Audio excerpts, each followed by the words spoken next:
Les images sont saisissantes. Elles ont fait le tour du monde. Depuis des mois, dans un froid mordant, des hommes, des femmes, des familles risquent parfois leur vie pour traverser. Pour certains, c'est le rêve américain qui vire au cauchemar. We have some bad hombres here and we're going to get them out. Aux États-Unis, les frontières se resserrent. Au Canada, une autre vision.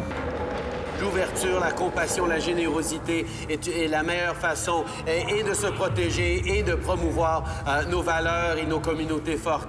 He escuchado de mucha gente que Canadá es un país mucho más humano. Ces deux perspectives contribuent à faire du Canada un pôle d'attraction.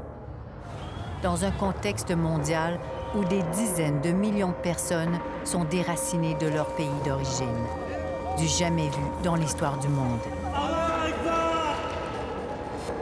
En 2 mois, 1 millier de demandeurs d'asile, dits illégaux, sont entrés au Canada par la frontière du Sud. La grande majorité entre au Québec, mais aussi au Manitoba et en Colombie-Britannique. La peur au ventre, ils sont prêts à tout pour se mettre en sécurité. Mon objectif, c'est sauvegarder ma vie. Avec l'arrivée de M. Trump, c'est différent. Toutes les choses sont différentes.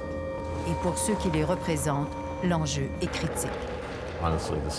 Honnêtement, les enjeux sont énormes. Il y a des gens qui se font expulser et risquent la mort parce que des erreurs ont été commises. On n'a pas le droit à l'erreur dans notre domaine.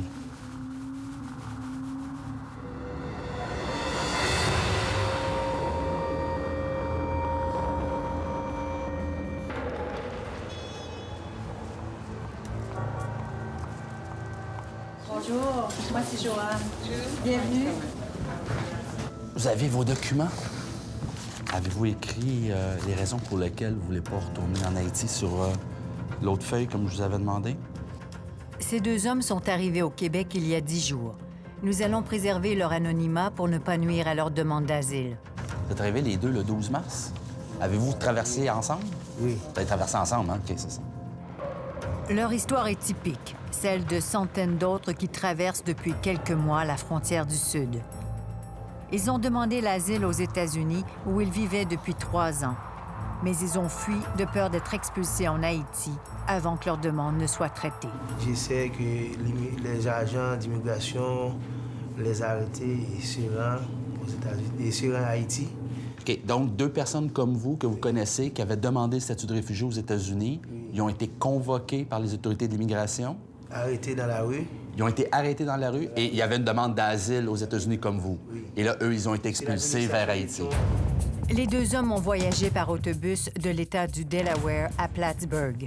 De là, ils ont pris un taxi jusqu'à la frontière. Le chauffeur les a déposés ici, à Roxham Road, un petit chemin de campagne situé entre 2 postes frontaliers à 45 minutes de Montréal. Quand nous sommes passés, on a pu constater la popularité de ce passage, un secret de polichinelle pour ceux qui cherchent à entrer au Canada. OK, vous savez que vous êtes sous arrestation pour une entrée illégale. Maintenant, vous êtes rentré au Canada. Je sais. Oh, j'ai l'habitude d'entendre de lire le journal et entendre comment est la situation. Donc, ce que je comprends, c'est que vous avez vu par les médias Oui. que vous pouvez aller au Canada et passer pas nécessairement par la frontière pour demander le statut de réfugié. Nous avons rencontré de l'autre côté de la frontière une autre personne qui rêve du Canada. Mais Erika est coincée aux États-Unis avec ses 2 enfants.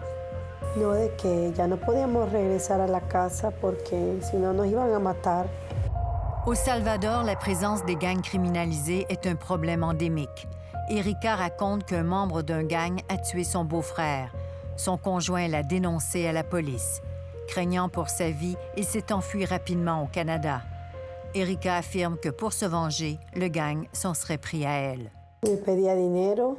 En una ocasión llegaron a mi casa y me pusieron una pistola en la cabeza, me pidieron cierta cantidad de dinero y yo no tenía ese dinero. Effrayée, Erika a fait ses valises et payé un passeur pour se rendre au Canada. Pendant 47 jours, ses enfants et elle ont traversé le Guatemala, le Mexique, les États-Unis jusqu'à Buffalo, collés sur la frontière canadienne. Son rêve, son but, rejoindre son conjoint au Canada. En primer lugar, porque Henry lleva muchos años viviendo ahí.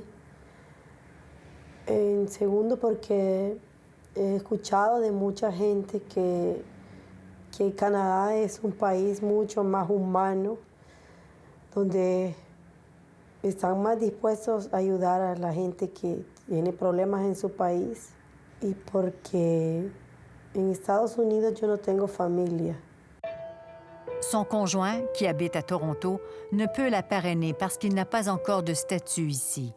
Erika doit trouver un autre moyen d'entrer au pays. Des milliers de gens en route pour le Canada s'arrêtent ici, comme Erika et ses enfants, au centre d'aide aux réfugiés Vivez à Buffalo. C'est d'ici qu'Erika est mise en contact avec un cabinet d'avocats de Toronto. Une équipe est formée pour s'occuper de ce dossier particulier. Il communique avec elle par Skype avec l'aide d'un interprète. Bonjour, Erika. Comme je vous l'ai dit dans notre conversation précédente, Andrew a offert d'aider votre cause. Erika apprend que si elle entre légalement par un poste frontalier canadien, sa demande d'asile sera probablement refusée. Vous pourriez être retourné aux États-Unis immédiatement. Et bien sûr, si vous êtes repoussé aux États-Unis après avoir été refusé par le Canada, vous pourriez, vous et vos filles, être emprisonnés. Erika et ses enfants seraient possiblement expulsés au Salvador. Pero yo dije, ya estando allá, pues, se buscan los medios. O sea, yo nunca quise entrar a Canadá de forma ilegal. Erika fait face à un dilemme. Entrer illégalement et risquer la vie de ses jeunes enfants ou respecter la loi en faisant sa demande d'asile aux États-Unis et couper ses enfants de leur père. Si Erika est prise au piège, c'est en raison d'une entente entre les États-Unis et le Canada qu'on appelle l'entente des tiers pays sûrs. Le principe est que les deux pays respectent la Convention sur les réfugiés.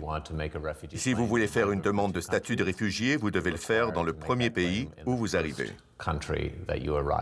L'effet pervers, c'est que les gens, pour se soustraire aux effets de cette entente, n'ont pas d'autre alternative de contourner. Et pourquoi? Parce que si on fait une demande de l'intérieur du Canada, on est en sol canadien, et l'entente, bien, elle ne s'applique pas. Dès qu'on met le pied au Canada, Exactement. on peut faire la demande. L'effet pervers se fait ressentir aujourd'hui. Depuis le début de l'année, près de 700 demandeurs d'asile sont entrés au Québec.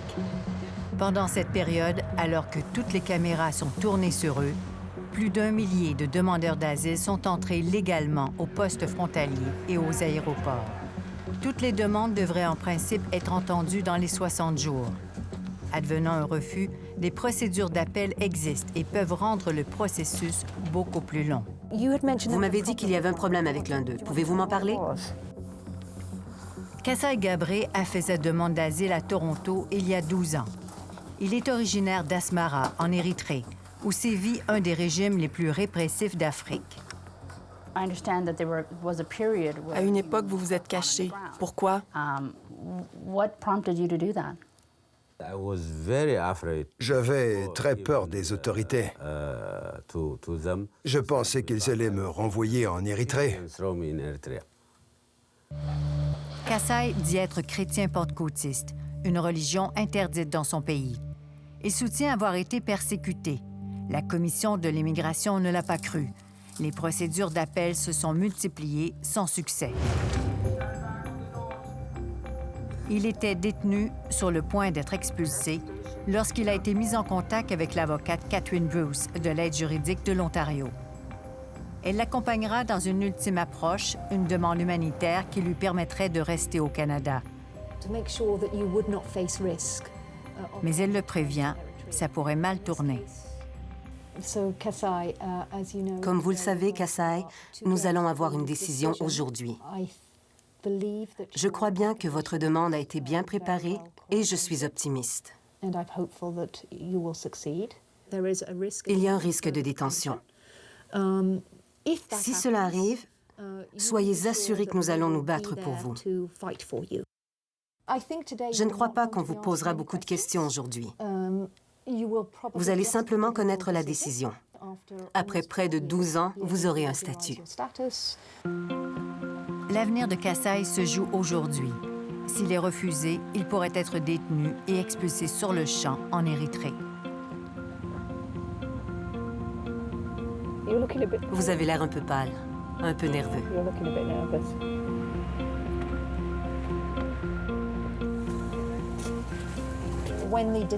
J'espère qu'après la décision, Kasai ressortira avec moi et qu'il sera heureux. C'est ce que nous espérons.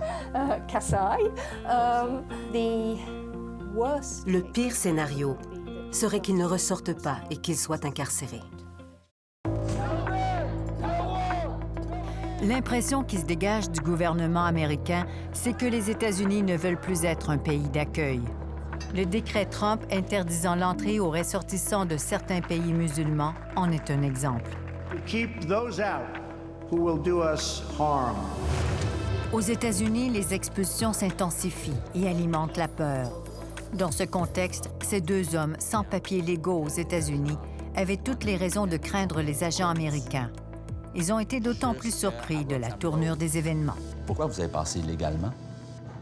Il y avait des agents là où les taxis m'avaient mis. Et là, ils vous ont arrêté, les agents américains, ils vous ont demandé vos papiers. Oui. Ils vous ont demandé qu'est-ce que vous faisiez. Et là, vous dites que vous voulez passer au Canada. Et là, il n'y a pas de frontière. Là. On est à Wrexham Road. Là. Oui, oui. Ils vous laissent aller. Bien sûr, ça allait. C'est le fun? Hein? On se débarrassait de vous, finalement? Stéphane Hanfield s'est joint à des dizaines d'avocats canadiens qui demandent au gouvernement d'abolir l'entente des tiers pays sûrs. Le flot va sûrement continuer. Et c'est pour ça que je dis, et que plusieurs de mes collègues le disent également, le gouvernement doit intervenir, le gouvernement libéral. Le statu quo n'est plus une solution. D'une manière ou d'une autre, l'entente sur le tiers pays sûr doit être révoquée. Il pousse les gens à choisir des entrées de plus en plus dangereuses plutôt que des postes frontaliers réguliers. Si nous voulons sérieusement éviter d'exposer les gens à ce genre de danger, la réponse est évidente. Ouvrir les frontières aux réfugiés. En attendant, Erika ne peut entrer légalement au Canada. Elle doit faire un choix. Rester aux États-Unis et demander l'asile ou contester la légalité de l'entente. Nous allons déterminer si elle est la bonne personne pour contester la constitutionnalité de l'entente du tiers pays sûr. On invoquera que les États-Unis ne fournissent pas la protection qu'ils sont tenus de fournir aux réfugiés. Un argument partagé par la prestigieuse école de droit de l'Université Harvard. Les États-Unis ne sont plus un pays sécuritaire pour ceux qui fuient la persécution et la violence. Pour contester la légalité de cette entente, l'avocat Andrew Brower propose à Erika de la rejoindre à un poste frontalier. De là, elle invoquera son droit de contester l'entente devant les tribunaux canadiens. C'est une décision importante et je ne veux pas que vous la preniez tout de suite. C'est risqué. Pues el temor más grande es que me regresen a mi país, porque temo por la vida de mis hijas y por la mía. Erika est toujours à Buffalo. La stratégie n'est pas encore déterminée. D'ici quelques semaines, les deux Haïtiens que nous avons rencontrés devraient connaître leur sort. En attendant, ils habitent avec un membre de leur famille. Oui. Elle a quel âge, là? Elle a 10 ans. S'ils sont acceptés comme réfugiés, l'un d'eux aimerait faire venir sa femme et ses deux enfants qu'il n'a pas vus depuis 3 ans. S'ils sont refusés, ils seront retournés aux États-Unis et risquent d'être détenus puis expulsés vers Haïti, ce qui représenterait selon lui un danger en raison de ses opinions politiques. Mais est-ce qu'on vous a déjà menacé? Oui. Parce qu'il y a des personnes qui rentraient chez moi, peut-être pour eux, pour venir me suicider. Ils ont trouvé ma femme dans la maison. Qu'est-ce qui est arrivé? Ils ont violé ma femme, je t'avais dit tout à l'heure, ils ont violé ma femme. Et ils ont dit, et ils viennent me poursuivre n'importe quel endroit. Le fardeau de la preuve sera sur ses épaules. Pour obtenir la protection du Canada, il devra convaincre la Commission de l'immigration que sa vie est réellement en danger. Je pense que les gens croient à tort que c'est un processus à la portée de tous,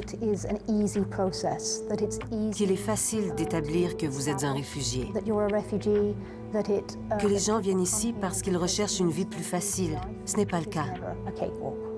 Qu'est-ce qui vous empêche de dormir le soir, des fois? L'incompréhension des gens. C'est plus ça. Ce qu'on entend sur l'immigration, sur les réfugiés, ça me fait peur, ça m'inquiète.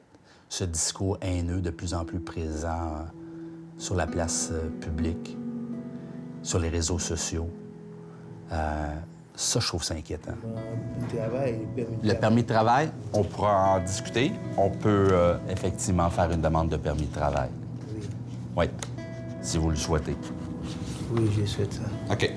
Il aimerait travailler le plus rapidement possible, repartir à zéro dans ce nouveau pays, mais surtout ne jamais retourner en Haïti. Si ma maison est incendiée, vous venez m'aider. Après, vous me rendez dans la même maison, mais sans éteindre le feu. Vous venez m'aider, vous pouvez me mettre dans une autre maison plus en sécurité. Plus sécuritaire, qui n'a pas de feu. Plus de 7000 personnes ont été expulsées du Canada l'an dernier. Des familles, des vies qui hantent la mémoire de ceux qui les ont côtoyés. Puis est-ce que vous avez eu des clients qui ont été déportés, puis vous saviez que ils étaient vraiment en danger? Vous avez des questions qui sont... Wow, qui viennent me chercher? Oui. Oui.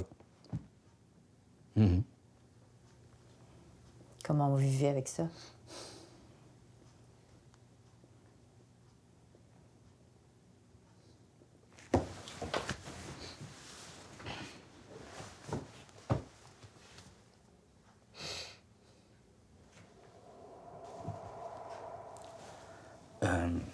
Je me sens impuissant.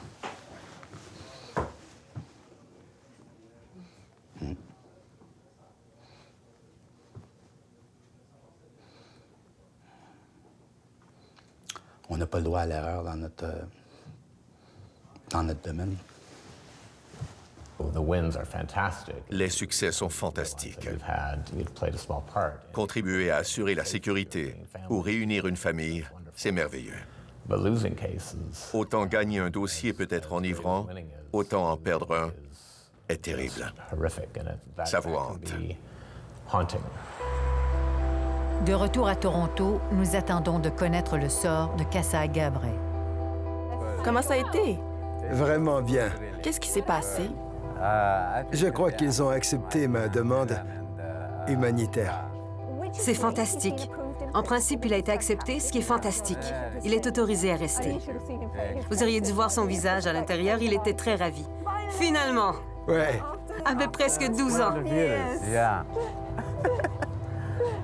C'est vraiment fantastique. C'est la meilleure partie de ce travail. Fantastique. Je suis vraiment heureux. Félicitations. Vous avez finalement un statut légal au Canada. Oui. Merci.